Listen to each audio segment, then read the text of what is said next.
Era o ano de 1994, quando o radiologista Pierre Millet escreveu para o jornal Radiology sobre a questão da dor referida, dor radicular e radiculopatia, perguntando o seguinte: do que realmente estamos falando? De acordo com Millet, não apenas os clínicos estavam confusos sobre a terminologia, mas também os estudantes, os acadêmicos, médicos, fisioterapeutas. Se buscamos melhorar nosso entendimento, escreveu Millet, é obrigatório abordar essa questão fundamental. E é o que nós vamos fazer aqui nesse vídeo agora. Vamos falar sobre dor referida, dor radicular e radiculopatia para você entender melhor. A dor referida, o que é esse tipo de dor? É uma dor sentida em uma parte do corpo de maneira distante daquela onde ocorreu a lesão de maneira original. Segundo a IASP, a definição original da Associação Internacional para o Estudo da Dor é que a dor referida é uma dor percebida como surgindo ou ocorrendo em uma região do corpo que é inervada por nervos ou ramos de nervos diferentes daqueles que inervam a verdadeira fonte da dor. E você pode estar se perguntando, Rafael, por que isso acontece? A teoria padrão para explicar isso é que quando mensagens de perigos, ou seja, sinais nociceptivos provenientes de uma lesão, chegam à medula espinhal, eles se misturam com mensagens normais de outras partes do corpo. Essas mensagens de perigo e normais são enviadas juntas à medula espinhal e posteriormente ao sistema nervoso central, ou seja, ao digníssimo cérebro. O cérebro ele é incapaz de diferenciá-las e acaba criando uma experiência de dor para ambos os estímulos. Então essa teoria padrão talvez seja um pouco simplificada, mas ela reflete a ideia básica da dor referida. Basicamente, o cérebro ele está confuso sobre a localização exata do problema que está ocorrendo ali no tecido. E existem duas subcategorias sobre dor referida. A dor referida visceral, que é uma dor causada por mensagens de perigo que é proveniente de órgãos, órgãos esses internos como o pulmão, intestino, o rim. Por exemplo, mensagem de perigo do baço, ela pode ser sentida no ombro, e mensagens do coração também podem ser sentidas no braço esquerdo.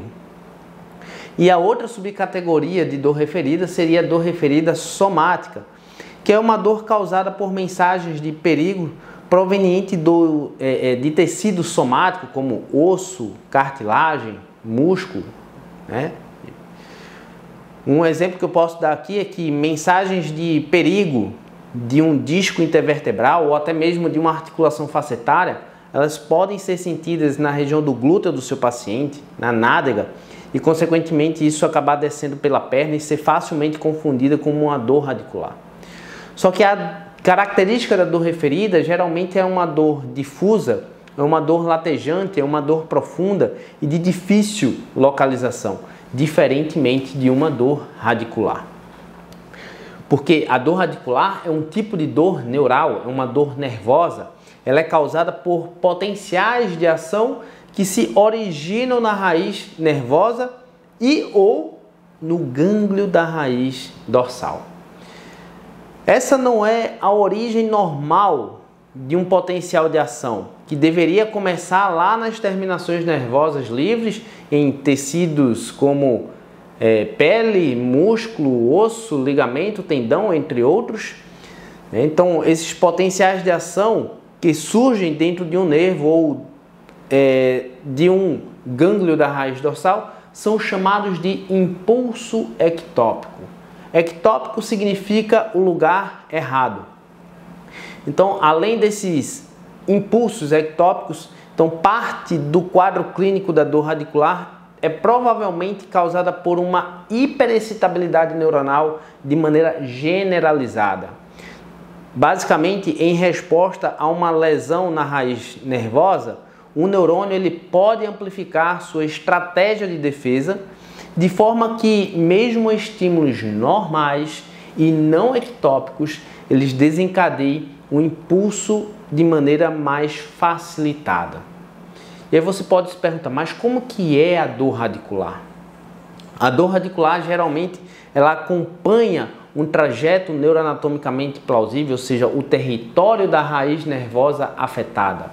Ela é descrita como uma dor aguda, uma dor empontada, intensa e muitas vezes de maneira severa. E frequentemente é uma dor que pode ser acompanhada por uma dor de fundo latejante ou uma queimação. Além disso, também apresentar sensações neurais como formigamentos e dormências. Diferente do que acontece na radiculopatia, que é um outro problema nervoso, mas não é uma condição dolorosa. Em vez disso, descreve a radiculopatia como uma perda de função neural. Isso significa que existe menos potencial de ação sendo conduzido ao longo do nervo lesionado. Isso devido a uma lesão na raiz nervosa ou no gânglio da raiz dorsal. O nervo ele não está cumprindo sua função de maneira adequada.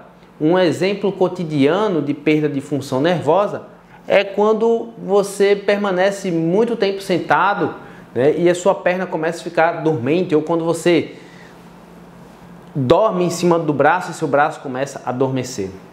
Então a radiculopatia é semelhante a esse exemplo, mas envolve a raiz nervosa na coluna vertebral e muitas vezes danos mais duradouros ao nervo. E a radiculopatia ela acaba se manifestando como reflexos diminuídos ou ausentes, perda de sensação a diferentes estímulos sensoriais como toque, picada de agulha, calor, frio. O paciente ele segue com perda de força muscular. Isso são características presentes numa radiculopatia. E quando a gente fala de quadros clínicos mais complexos, a dor referida, a dor radicular e a radiculopatia, elas podem coexistir e acabar se sobrepondo no mesmo paciente. A dor radicular e a radiculopatia frequentemente ocorrem juntas, formando o que podemos chamar de radiculopatia dolorosa. Isso faz sentido, já que ambas envolvem um problema na raiz nervosa, isso podendo causar dor e perda de função simultaneamente. Já na dor referida, também pode coexistir com a dor radicular e também a radiculopatia.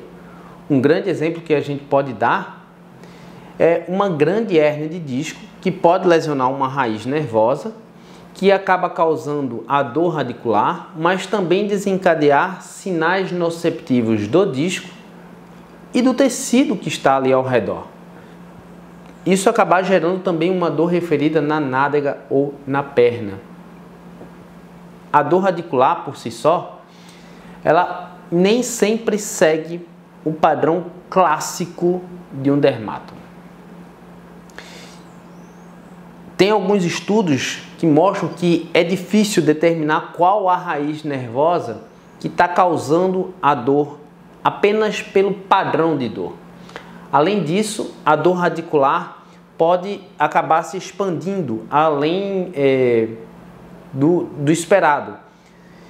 Por exemplo, ela pode se apresentar em pontos que a gente chama de pontos saltados, como nádega, na canela ou no dedão do pé. E geralmente na dor radicular a gente fala de ciática, né? A ciática é um termo muito antigo e vago que se refere à dor na parte posterior da perna por alguma razão. A ciática não possui uma definição oficial e diferentes pessoas a utilizam com significado variado. Para algumas pessoas significa uma dor radicular, para outros qualquer dor proveniente da coluna e sentida na perna. E ainda mais para outros, qualquer dor na parte posterior da perna que esteja relacionada ao nervo.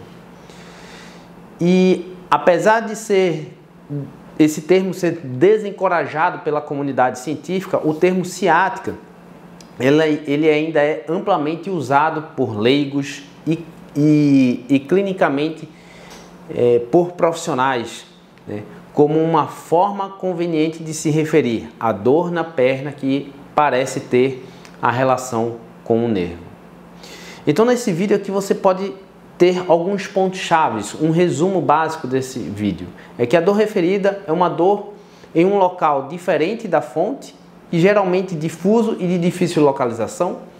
Dor radicular é uma dor proveniente de uma raiz nervosa, geralmente aguda e severa, e que acompanha por sensações neurais. Já a radiculopatia, existe uma perda de função neural devido a uma lesão na raiz nervosa que acaba se manifestando como reflexos diminuídos, perda sensorial e fraqueza muscular. Lembrando que essas condições frequentemente coexistem, né, criando quadros clínicos mais complexos. E mesmo a dor radicular, ela pode apresentar-se de maneira atípica, fora dos padrões dermatomais daquela raiz. E o termo ciática, apesar de ser impreciso, ele continua sendo usado como uma forma simplificada de descrever uma dor na perna associada ao nervo. Se esse vídeo te ajudou, deixe o seu comentário aqui embaixo, o que é que você achou desse vídeo. Não esquece de compartilhar com outros profissionais que precisam obter essa informação valiosa para conseguir manejar e ter melhores resultados com seus pacientes com dores radiculares, dores referidas ou radiculopatia. Abraço, tchau, tchau.